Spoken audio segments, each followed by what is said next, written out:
Hello students, welcome in the online classes of MDN School, Kalayat. As you know, we are on 4th lesson of History of 10th class. आज हम 4th lesson के बड़े पैमाने पर उत्पादन और उपभोग के बारे में पढ़ेंगे। अमेरिका में सुधार की गति तेज रही। यह हम पहले ही देख चुके हैं कि युद्ध से अमेरिका की अर्थव्यवस्था को कितना फ़ायदा पहुंचा था और युद्ध के बाद अब हम देखेंगे कुछ समय के लिए तो अमेरिकी अर्थव्यवस्था को भी झटका लगा। किसके कारण? प्रथम विश्व युद्ध के कारण। लेकिन 20 के दशक के शुरुआती सालों से ही अमेरिकी अर्थव्यवस्था तेज़ी से तरक्की के रास्ते पर बढ़ने लगी थी। मतलब क्या है? अर्थव्यवस्था में तेज़ी से विस्तार करने लगी थी। 1920 के दशक की अमेरिकी अर्थव्यवस्था की एक बड़ी खासियत थी बृहत उत्पादन। मतलब क्या है? बड़े तौर पर उत्पादन का चलना और बृहत उत्पादन की ओर बढ़ने का सिलसिला तो 19वीं सदी के आखिर में शुरू हो चुका था। अमेरिका ने क्या है जो 19वीं सदी के आखिर में क्या है अपने उत्पादन को बढ़ाने का सिलसिला शुरू कर दिया था। लेकिन 1920 के दशक में तो यह अमेरिकी औद्योगिक उत्पादन की विशेषता ही बन गया था। कार निर्माता हेनरी फोर्ड बृहत उत्पादन के विख्यात प्रणेता थे। मतलब विख्यात प्रणेता मतलब प्रसिद्ध थे किसमें? बड़े उत्पादन करने में। कौन? Henry Ford. और उन्होंने शिकागो के एक बूचड़ खाने की असेंबली लाइन की तर्ज पर डेट्रॉइट के अपने कारखाने में आधुनिक असेंबली लाइन स्थापित की। उसने क्या है जो हेनरी फोर्ड था उसने शिकागो में एक बूचड़ खाने में क्या है असेंबली लाइन देखी और उसने उसी असेंबली लाइन को अपने कारखाने में स्थापित कर दिया। जो कार्य वहाँ होता था उसी तरह से वो कार्य करने के लिए उसने अपने कारखाने में असेंबली लाइन स्थापित कर दी। शिकागो के बूचड़खाने में मरे हुए जानवरों को एक कन्वेयर बेल्ट पर रख दिया जाता था और उसके दूसरे सिरे पर खड़े मांस विक्रेता अपने हिस्से का मांस उठाकर निकल जाते थे। यह देखकर फोर्ड को लगा कि गाड़ियों के उत्पादन के लिए भी यही असेंबली लाइन का तरीका अपनाया जाए और इससे समय और पैसे दोनों की लिहाज से किफ़ायती साबित हो सकता है। इसमें क्या है? पैसे की भी बचत होगी और क्या है? समय की भी बचत होगी। और असेंबली लाइन पर मजदूरों को एक ही काम जैसे कार के किसी खास पुर्जे को ही लगाते रहना या मशीनी ढंग से बार बार करते रहना होता था। काम की रफ्तार इस बात से तय होती थी कि कन्वेयर बेल्ट किस रफ्तार से चलती है। मतलब क्या है? जब कन्वेयर बेल्ट जिस रफ्तार से चलती थी उसी रफ्तार के अकॉर्डिंग मजदूरों को काम करना पड़ता था। यह काम की गति बढ़ाकर प्रत्येक मजदूर की उत्पादकता बढ़ाने वाला तरीका था। क्या है? ये काम जो कन्वेयर बेल्ट थी ये काम की गति को बढ़ाता था और जो मजदूर कार्य करता था उसका उत्पादन बढ़ाने का एक सबसे बेहतर तरीका था।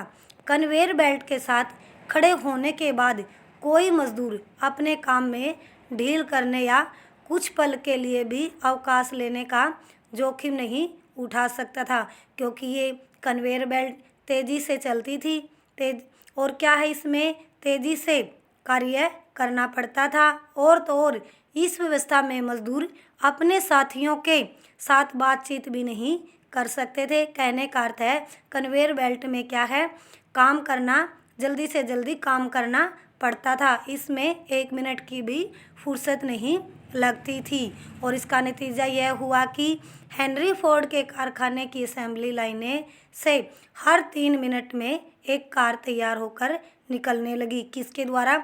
जो असेंबली लाइनें बनाई थी और जो कार्य वहाँ तेज़ी से हो रहा था उसके अकॉर्डिंग क्या है हर 3 मिनट में एक कार बन के तैयार होने लगी और इससे पहले की पद्धतियों के मुकाबले यह रफ्तार कई गुना ज़्यादा थी। जो पहले क्या है, जो वहाँ कार्य होता था कारखाने में, हेनरी फोर्ड के कारखाने में जो कार्य होता था, यह कार्य उसके मुकाबले बहुत तेज़ी से होने लगा।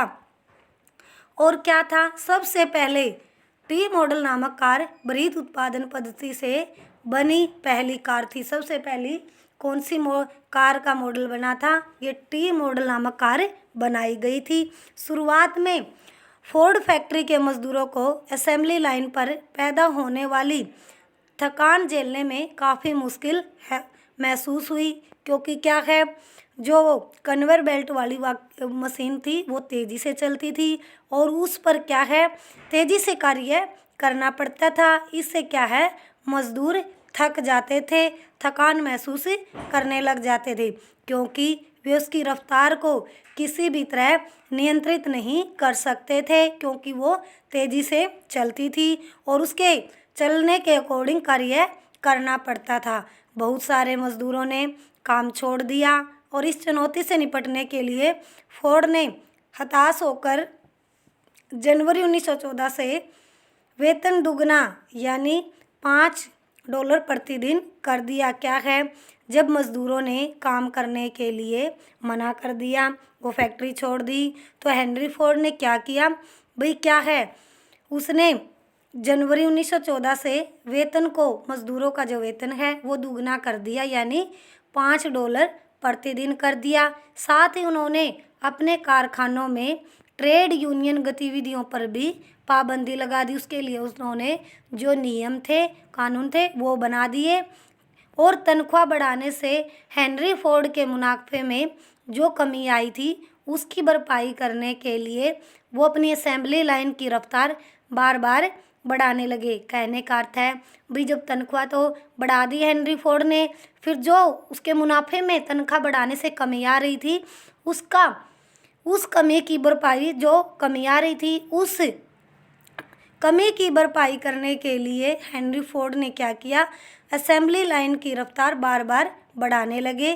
किसको, जो उसको कमी आ रही थी उस कमी को पूरा करने के लिए। उनके मजदूरों पर काम का बोझ लगातार बढ़ता रहता था। अपने इस फैसले से फोर्ड बहुत संतुष्ट था।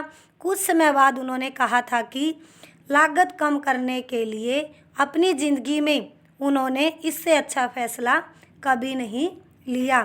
फोर्ड द्वारा अपनाई गई उत्पादन पद्धतियों को जल्दी ही पूरी अमेरिका में अपनाया जाने लगा। जो फोर्ड ने वो असेंबली लाइन वाली विधि अपनाई थी, वो जल्द ही क्या है, पूरे अमेरिका में अपनाया जाने लगा और 20 के दशक में ही यूरोप में भी उनकी नकल की जाने लगी।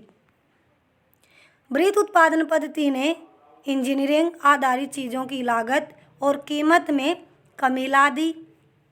बेहतर वेतन के चलते अब बहुत सारे मजदूर भी कार जैसी टिकाऊ उपभोक्ता वस्तुएं खरीद सकते थे। 1919 में अमेरिका में 20 लाख कारों का उत्पादन होता था, जो 1929 में बढ़कर 50 लाख कार प्रति वर्ष से भी ऊपर जा पहुंचा। इसके साथ ही बहुत सारे लोग fridge, washing machine, radio, gramophone players आदि भी खरीदने लगे। ये सब चीज़ें हायर परचेज व्यवस्था के तहत खरीदी जाती थी, यानी क्या, लोग ये सारी चीज़ें कर्जे पर खरीदते थे और उनकी कीमत साप्ताहिक या मासिक किस्तों द्वारा कीमत चुकाई जाती थी। मकानों के निर्माण और निजी मकानों की संख्या में वृद्धि से भी क्या है, जब मकान बनने लगे और क्या है, उसमें मकान के लिए जो चीज़ें की ज़रूरत होती थी, वस्तुओं की, जैसे फ्रिज, वॉशिंग मशीन आदि उपकरणों की मांग में इजाफा हुआ। और उल्लेखनीय है कि घरों का निर्माण या खरीदारी भी कर्जे पर ही की जा रही थी। जैसे क्या है, जो हम वस्तुएं खरीद रहे थे किस पे, कर्जे के द्वारा। अब घरों के मकानों का भी जो खरीद रहे थे वो भी कर्जे के आधार पर खरीदे जा रहे थे। 1920 के दशक में आवास एवं निर्माण क्षेत्र में आए उछाल से अमेरिकी संपन्नता का आधार पैदा हो चुका था और मकानों के निर्माण और घरेलू जरूरत की चीज़ों में निवेश से रोजगार और मांग बढ़ती थी, तो दूसरी ओर उपभोग भी बढ़ता था। बढ़ते उपभोग के लिए और ज़्यादा निवेश की ज़रूरत थी, मतलब ज़्यादा पैसा लगाने की ज़रूरत थी, जिससे और नए रोजगार व आमदनी में वृद्धि होने लगती थी। 1923 में अमेरिका शेष विश्व की पूंजी का निर्यात दोबारा करने लगा। वह दुनिया में सबसे बड़ा कर्जदाता देश बन गया, मतलब क्या है, कर्ज देने वाला। अमेरिका द्वारा आयात और पूंजी निर्यात ने यूरोपीय अर्थव्यवस्थाओं को भी संकट से उबारने में मदद की। किसने? अमेरिका ने। और अगले 6 साल में विश्व व्यापार व आय वृद्धि दर में काफ़ी सुधार हुआ, लेकिन जो स्थिति लंबे समय तक कायम नहीं रह पाई और 1929 तक आते आते दुनिया एक ऐसे आर्थिक संकट में फंस गई जिसका दुनिया ने पहले कभी अनुभव नहीं किया था। मतलब क्या है, ऐसा आर्थिक संकट पहले दुनिया ने कभी भी नहीं देखा था। और क्या है, जिससे दुनिया क्या है, इस बुरे संकट में फंस गई। आज हम यहीं तक पढ़ेंगे और आपका होमवर्क होगा, कोई 4 स्मॉल क्वेश्चन फ्रेम करोगे और जो मैंने ये टॉपिक पढ़ा है इस टॉपिक को रीड करोगे। Thank you students, have a nice day. घर पर रहें, सुरक्षित रहें।